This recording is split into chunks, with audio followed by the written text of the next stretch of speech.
scale model chaos here. This is my workbench. I'm going to go through how I DIY my stands and why you would want to. So you can see there's plenty of sprues and bits and pieces. I've got a couple projects going on at the moment, from trains to planes. I do bits and pieces of everything.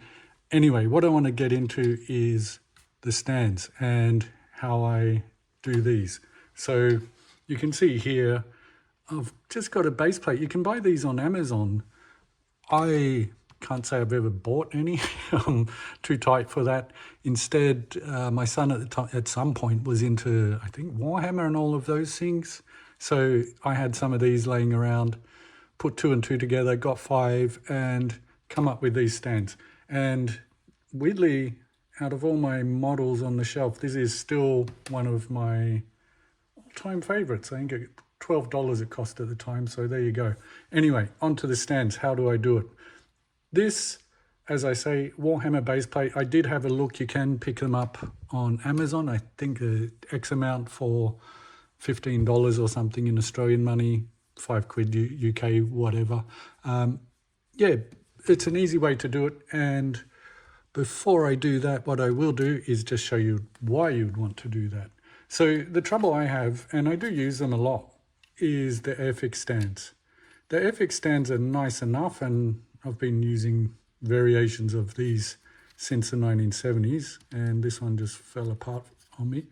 The problem I have with them is they're really just too short. You can see that straight away, and you'll know this as you've put them on the shelf yourself. They do come in different sizes, the small and the large and so on. Bear with me here, I've got junk everywhere at the moment. And as I say, this was impromptu. This is the larger one. It almost looks a bit too clunky for me for these 1/72. That's just my opinion. Everyone's got different ideas, of course, but yeah, that's another P40 over in the background here. Yeah, you can see the problem also that you get into is on the shelf. This one's a bit dusty, so I'll leave it down, get it cleaned up. The problem is that as I do a lot of planes, it does get very cluttered on my shelves. What the different height variations allow me to do is actually just to have a lot more, make more use of the shelf space. So that was one of the original reasons I come up with my little, well, I wouldn't even say I've invented it. I'm sure others have done it over the years. Bits and pieces, models flying everywhere. I think at the time also I was having trouble, it was probably during lockdown or something, just getting the Airfix stands. I can't really remember why, but I hit upon my sort of semi-brilliant idea of using these base plates. The next part to that was that I wanted, you know, in an ideal world, some clear plastic. I had plenty of, I think, the 148 Eduard kits around. I've got some, but I couldn't be bothered digging them out, to be completely honest. But they come in these, like, you'll know, I don't know what you call it, like a circular clear sprue. So I started essentially keeping them and hacking off the outside ring. So you can see here, you can actually get a fair bit more height. You can play around and bend these. I can't say I've needed to do it with the clear ones, but as an experiment earlier, what I did do, yeah, more sprues and things going everywhere, I did hack a piece off another kit I've got on the bench. And you can see this is really very impromptu because I did want to just get this one out there since I was asked about it. I just used the kettle, some boiling water, put this in a plate and bent it that way. So you can get that nice curve. I'm not really that sure if the clear pieces do make a difference. When they're against the shelf, it really depends as much on what the background's like. I'm guessing, and I will try this, that if there's say a white background, the wall, or you've maybe got black bookcase, whatever, you could paint this to suit and you would barely notice it. But it does give you a lot more height. That is one of the really cool things about doing it this way. As an example, on this 110, like I say, planes and bits of model everywhere. This is one of the base plates. I will put up a link for Amazon. Well, I won't put the link. I'll show you what to search for.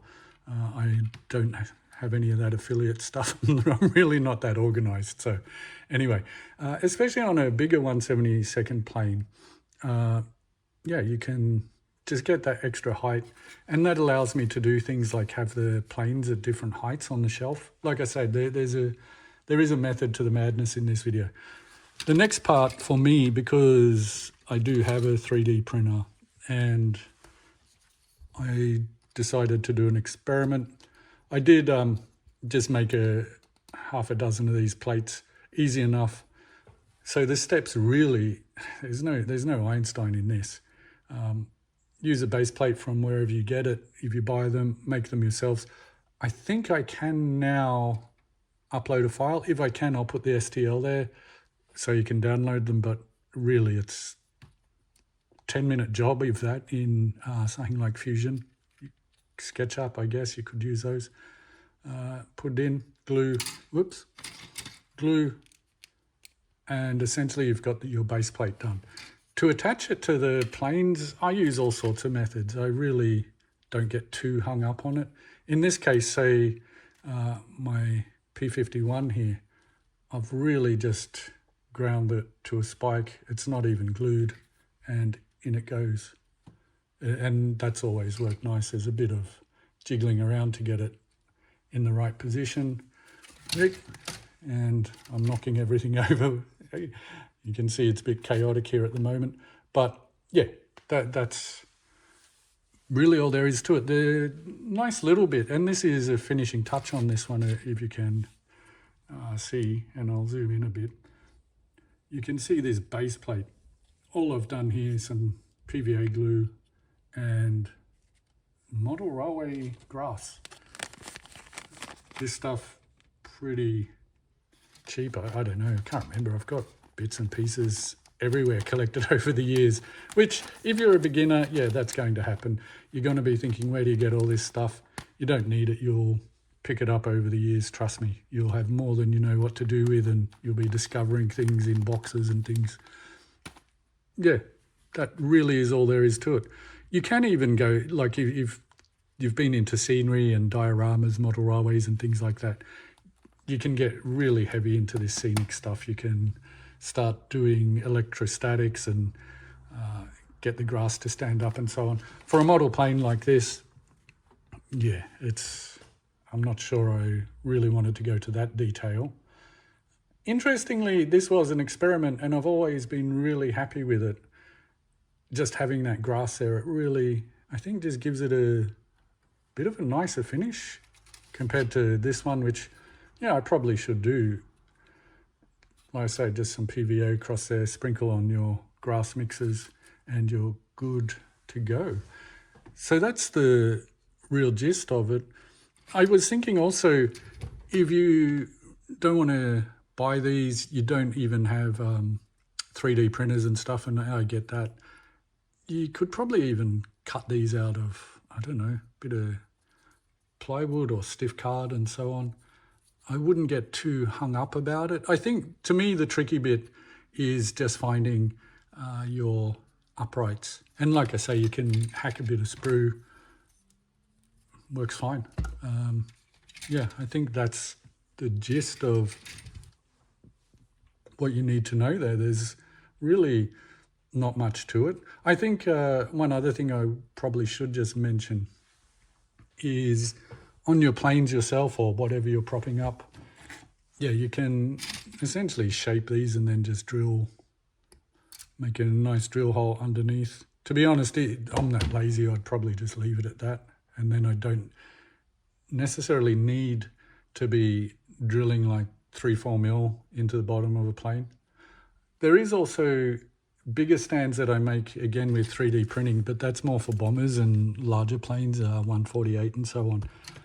But yeah, that's a different beast entirely. So like I say, these are base plates. Grab some of them. Don't throw away your sprues. There's always plenty, not so much left on this. Even this bit here, you could, what's that, get roughly 6 inches polish out that part there, which is roughly what I did here. Just, you can see I've hacked it through. Bit quick and dirty, but you can take a lot more care and you'd get it nice. So that's how I do my stands. As always, do like, comment and subscribe. I do like to hear from everyone, and especially in this case where people have actually asked for some details on how I'm doing things. Very cool, and I like to share what I know. Like I say, I'm not professing to have invented anything new. I'm sure others have done this plenty of times over the years. So there you go. Hope you enjoy that. Do hit me up in the comments. Thanks again.